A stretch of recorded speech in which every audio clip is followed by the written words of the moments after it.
Bienvenidos al componente de Sistemas de Información Geográfica, Unidad 3. En esta unidad revisaremos los principios cartográficos. Vamos a iniciar con un mapa del Sistema Nacional Interconectado, en este caso procediente del CONELEC, y podemos ver que este mapa tiene algunos elementos que van a ser los básicos a estudiar en esta unidad. Tenemos el área de representación de los datos geográficos. Tenemos que en esta área nosotros tenemos una rejilla que permite colocar las coordenadas. Vamos a tener una flecha que me indique el norte.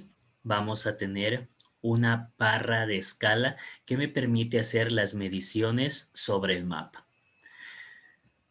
Con respecto a la información geográfica, podemos ver que esta se presenta en la parte central. En este caso, el área de estudio es todo el Ecuador y tenemos pues que es un mapa del Sistema Nacional Interconectado. Entonces, este sería un mapa temático y en la base tiene esta información topográfica que me ayuda a ver la distribución del terreno. Pero lo que nos interesa es el Sistema Nacional Interconectado. En la parte derecha podemos ver que existen también algunos elementos. Tenemos un mapa de referencia que me indica respecto a toda la zona de Sudamérica donde está ubicado el Ecuador, que es el objeto de estudio. Tenemos algunos cajetines, tenemos algo importante denominado leyenda. La leyenda tiene todos los elementos que están presentes en el mapa, en este caso del Sistema Internacional, Nacional Interconectado, y me permite leer el mapa. Y podemos tener algunos otros cajetines adicionales. Finalmente, alrededor de todo el mapa podemos observar que existe un margen que lo está delimitando. Ahora bien, para estos principios cartográficos nos hemos basado en este texto, GIS Cartography, A Guide to Effective Map Design, y nos va a servir para ilustrar algunos de los conceptos. El primer concepto a revisar es la escala. Cuando nosotros estamos realizando un proyecto con información geográfica, es muy importante la escala. Podemos ver en la guía que esta escala depende de la finalidad que yo tenga para el proyecto. Si yo tengo un estudio que está a nivel del área urbana, pues yo tendré que utilizar una gran escala. Si yo tengo un estudio que involucra todo el continente o parte del globo terráqueo, yo voy a utilizar una escala pequeña. Entonces aquí podemos ver gráficamente grandes porciones de terreno corresponden a una escala pequeña, ¿sí? Porciones medianas de terreno y su representación corresponden a una escala media, y a una escala grande es cuando nosotros pues queremos ver los objetos a detalle. Si queremos cuantificarlo por medio de números, nosotros tenemos que esta pequeña escala es 1 a 250,000 y más pequeño. Más pequeño significa que vamos a representar más extensión geográfica. Escala media, hablamos de 1,50,000 hasta 1,250,000. Y la escala grande, hablamos que es de 1,50,000 y más grande. Eso quiere decir que vamos a representar objetos mucho más pequeños. El layout design, o el diseño en este caso de nuestro mapa, podemos tener algunos elementos que son elementos primarios y elementos secundarios. Como habíamos visto al inicio de la presentación, tenemos elementos primarios como son el título, un subtítulo, la leyenda, los datos geográficos o mapa como tal. Tenemos una flecha del norte, la fecha, autoría, barra de escala y el borde de la página. Y como elementos secundarios, pues tenemos algunos que habíamos nombrado y otros no, ¿sí? Por ejemplo, si yo quiero algunos logos de las instituciones, si quiero fotografías, si quiero gráficos, si quiero tablas, si quiero colocar un copyright, la proyección, entre otros elementos que podemos encontrar en esta presentación. Acerca del layout design, como podemos ver en este caso, tendría cierta importancia donde nosotros colocamos los elementos en el mapa, ¿sí? Podemos tener el título en la parte superior, el título en la parte inferior, el título dentro de un cajetín a la derecha, el título alineado a la izquierda, el título dentro de un cajetín en la parte inferior o el título dentro de un cajetín y esto alineado a la izquierda del cajetín, ¿sí? Por lo general, nosotros utilizamos la primera parte de este diseño de nuestro mapa, que corresponde a lo que habíamos visto al inicio de la presentación. Tenemos algunos elementos claves del mapa, como por ejemplo la leyenda como tal y los colores que nosotros utilizamos en este mapa. Siempre es recomendable utilizar colores pasteles. Más adelante vamos a ver la teoría del color y pues estos colores pasteles por lo general son colores cálidos. No utilizamos colores, en este caso, que sean o que no posean estos elementos de ser claros o cálidos, ¿sí? Elementos fríos. Bueno, aquí tenemos la combinación de los elementos, ¿sí? Tenemos dentro de la clasificación los objetos geográficos como tales y tenemos, por ejemplo, puntos y líneas. Y el contraste que tenemos entre el fondo y los elementos de la leyenda. También estos elementos de la leyenda podrían tener un contraste, como podemos ver aquí, muy bien con el color blanco. Si hablamos de clases, cuando queremos hacer la representación con una gama de colores, estas clases no deben sobrepasar los 5 valores. Lo óptimo sería que utilicemos 3. Entonces aquí podemos ver que existen 3 gamas de rojo y nosotros podemos distinguir de una manera visual muy fácil estos 3 colores, si está en forma vertical o en forma horizontal. En la parte inferior podemos ver aquí hay 2 elementos, ¿sí? Un recuadro grande con un recuadro en el centro y están pues colocados lado a lado. Como podemos ver en la parte izquierda, el contraste entre el amarillo y el azul se diferencia y podemos distinguir los dos elementos, mientras que el elemento que está en la parte derecha, cuando tenemos dos colores que son, si bien es cierto, no son parecidos totalmente, pero son de la misma gama, se pierde el un elemento con respecto al otro. Entonces tenemos que tener en cuenta todo esto con respecto a la gama de colores y al número de clases y también lo vamos a ver más adelante. Vamos a hablar de la barra de escala. La barra de escala puede ser numérica o puede ser gráfica como tenemos acá. En la escala numérica, dependiendo de las unidades que estemos nosotros utilizando, ¿sí? Por ejemplo, podría ser millas, podrían ser kilómetros, podrían ser metros. Nosotros podemos tener configuraciones de la barra de escala y también podemos tener barra de escala y contraescala. En este caso tenemos una barra de escala doble, tenemos 2 unidades, pero esto depende de la configuración o del tipo de software que nosotros estemos utilizando. Por lo general en nuestros mapas vamos a utilizar estas escalas numéricas. Y tenemos estas escalas, ¿sí? Son elementos gráficos, visuales, que me permiten representar, por ejemplo, este cuadrado representa un kilómetro cuadrado. En este caso, este círculo me representa un radio de 1 kilómetro. Acerca del diseño del mapa como tal, podemos ver algunas indicaciones y consideraciones. Aquí tenemos subrayados los elementos. habíamos indicado que como elementos secundarios podemos tener unos logos, pero acá pues nos plantean que es más importante en este caso, el título o los logos. Podemos hacer varias cosas. Una de ellas es que podemos colocarlos en un sitio donde queden bien ubicados, pero que no interfieran con la lectura del mapa. O la otra cosa que podemos hacer, si no son necesarios, pues eliminarlos del mapa como tal.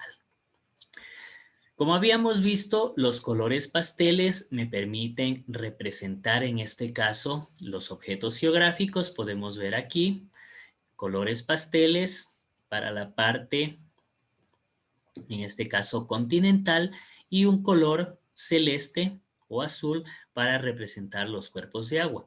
Aparte de eso, en esta diapositiva podemos ver que aquí tenemos la representación de los objetos continentales y los cuerpos de agua están representados con letra cursiva.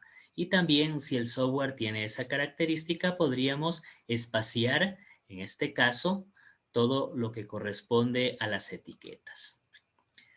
Con respecto a los colores, podemos ver que el uso de los colores, en este caso, no solo es que permite que yo pueda diferenciar bien un objeto de otro. Si nosotros variamos, en este caso, por ejemplo, la opacidad de los colores, podemos tener los mismos colores, pero aplicamos una opacidad, podría ser del 60% o del 40%, como nosotros lo necesitemos. Como se está observando acá, pues permite que yo pueda diferenciar, en este caso, el etiquetado que se ha hecho de un objeto que es de interés del resto de los objetos que están en el fondo, ¿sí? Estos objetos en este caso a lo mejor son secundarios y solo me sirven para ilustrar ciertas cuestiones que sean de interés, pero en este caso podemos ver que podemos leer claramente la etiqueta del mapa en la segunda imagen con respecto a la primera.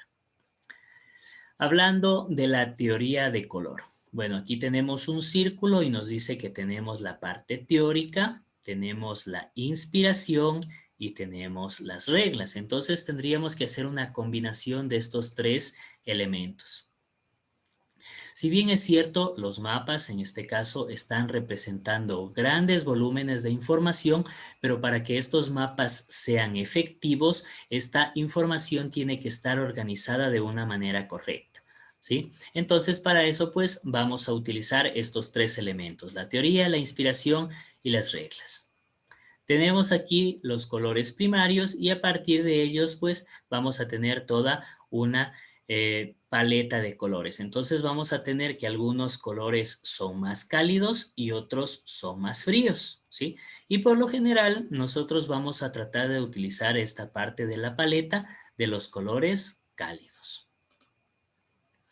Con respecto a la codificación, dependiendo del sistema, nosotros vamos a tener varios tipos de codificación. Una de ellas es la RGB. Yo utilizo el R, el G y el B, el red, el green y el blue para hacer la representación de los colores. Entonces aquí tenemos valores que van de 0 a 255, o sea, 256 tonalidades para el color rojo, para el color verde y para el color azul. Y la combinación de estos pues me va a dar un color específico.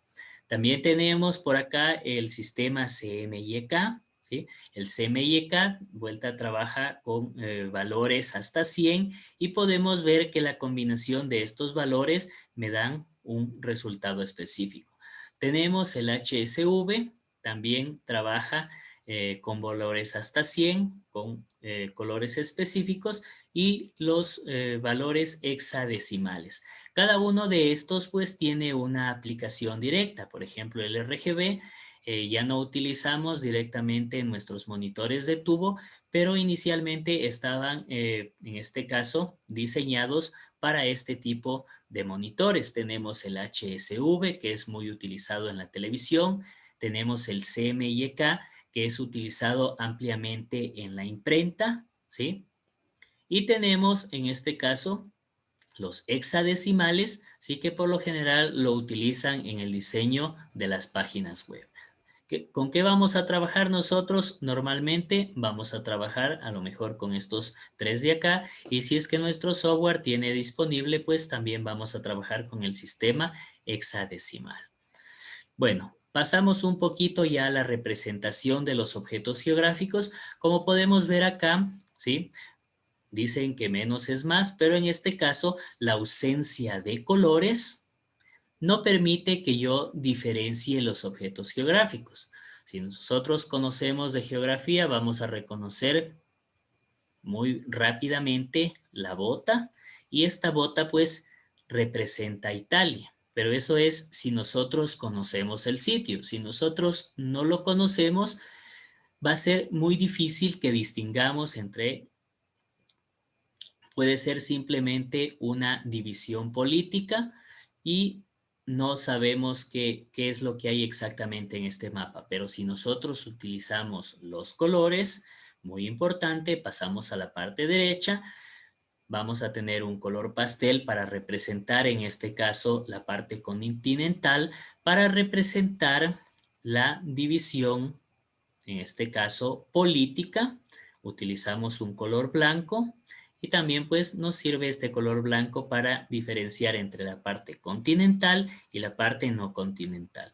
Pero adicional a ello, para el cuerpo de agua han utilizado en este caso una tonalidad azul. Con lo que únicamente con tres colores yo puedo fácilmente distinguir qué objetos geográficos o fenómenos de interés están presentes en este mapa. En la parte inferior vamos a un estudio realizado en España, donde en este caso podría ser el ingreso o podría ser un índice de escolaridad o simplemente podría ser la contaminación ambiental.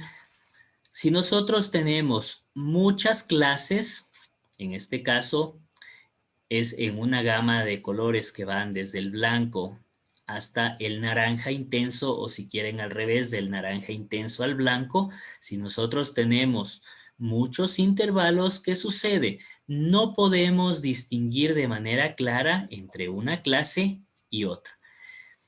Recordemos que les había indicado que entre 3 y 5 colores sería perfecto para yo poder distinguir un objeto geográfico de otro. Entonces, como podemos ver aquí, van cambiando de acuerdo a esta escala y nosotros podemos de manera fácil distinguir una clase de otra.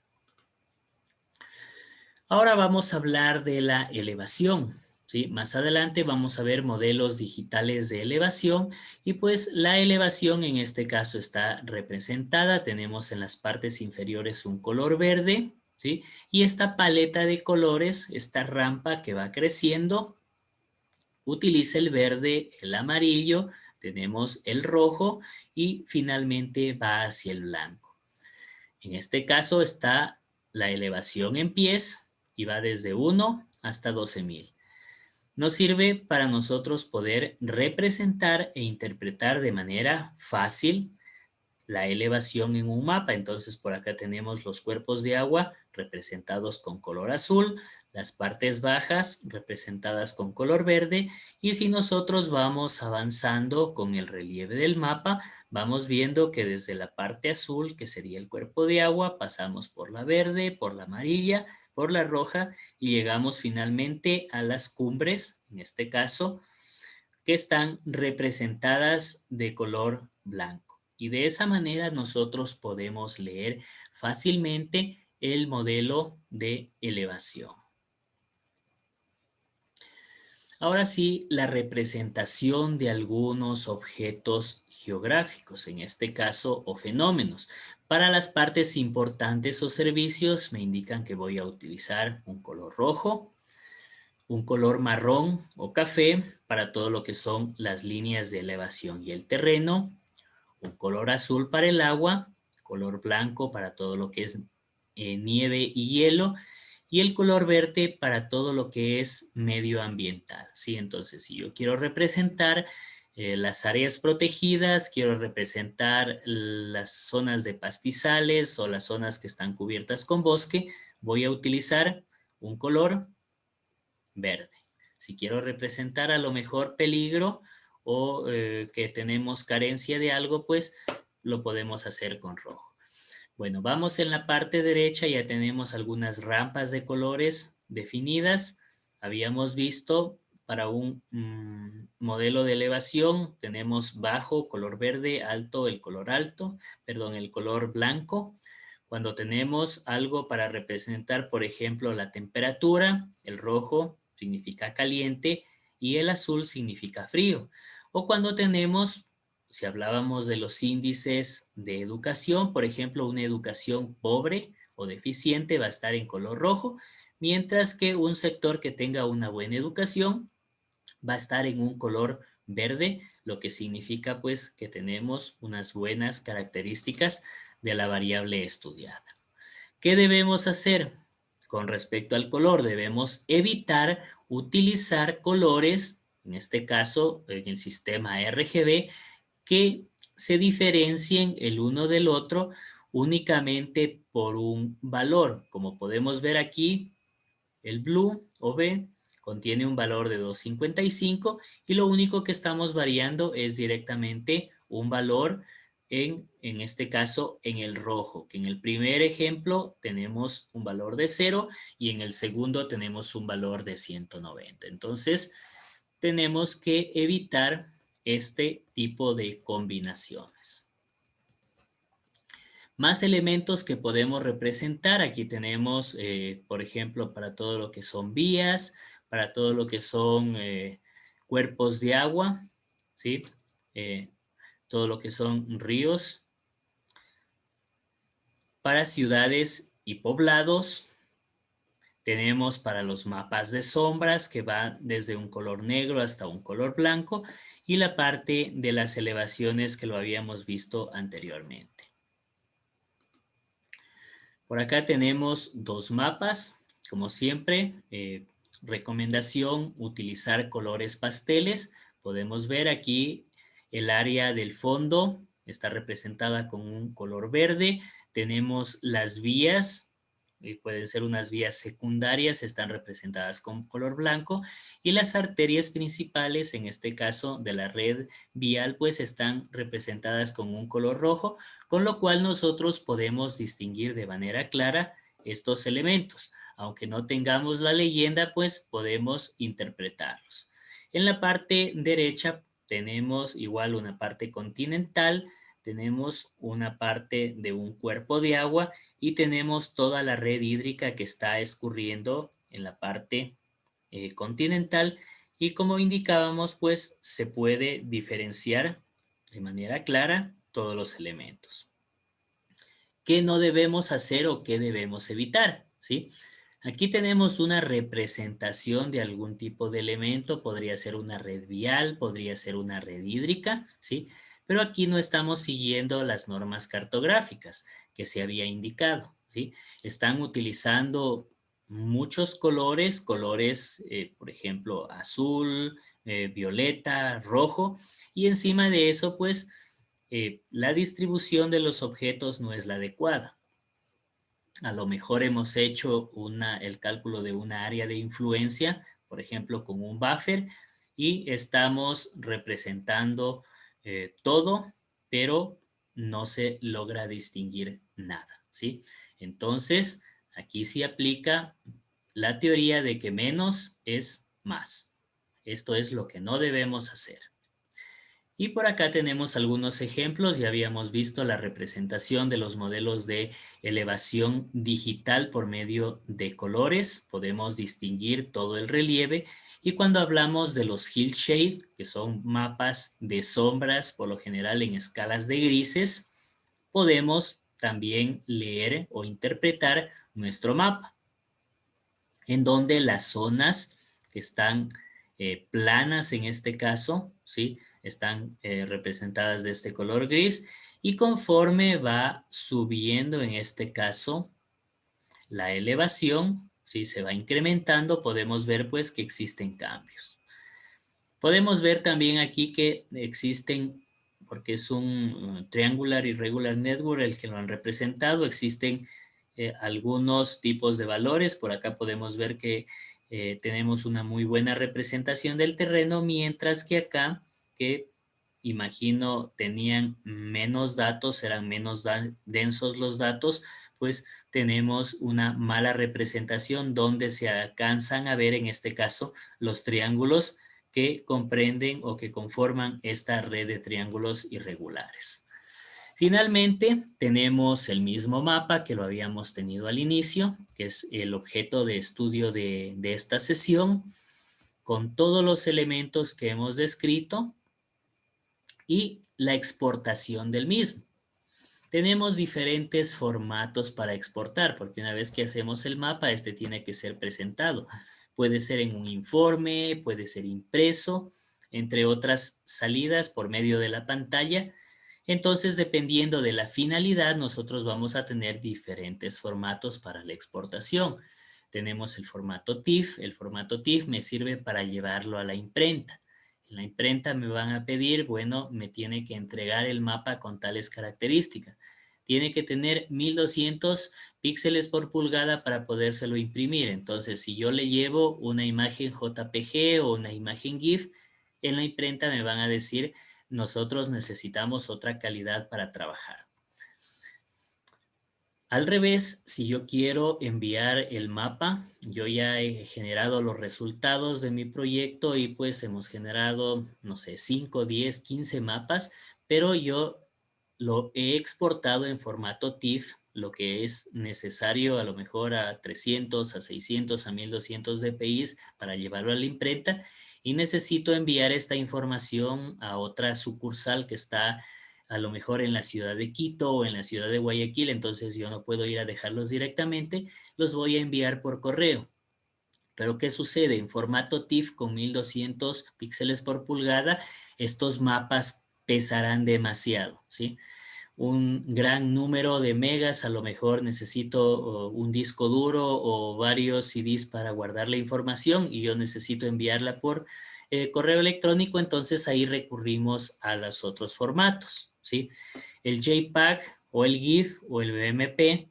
El BMP sería un formato intermedio, pero el JPEG o JPG están comprimiendo los datos. ¿Qué quiere decir comprimir los datos? Nuestros ojos pueden distinguir un determinado rango de colores. Computacionalmente podemos tener, como habíamos indicado, muchos colores, pero nuestros ojos distinguen pocos. Entonces, ¿qué es lo que hacen estos formatos? Simplificar los colores. En vez de que tenga 10 gamas de azul, pues lo va a reducir a 3, a 4, que es lo que nuestros ojos van a alcanzar a distinguir. Y eso hace que los archivos, en este caso, disminuyan de tamaño, sean mucho más livianos y portables. Entonces es muy importante también pues tener en cuenta en qué formato vamos a tener nuestros resultados finales y cuál es la finalidad que tengan estos resultados. Si yo los quiero llevar a la imprenta o si quiero simplemente transmitirlos, por ejemplo, por correo electrónico. Eso sería con respecto a la presentación de esta unidad. Muchas gracias.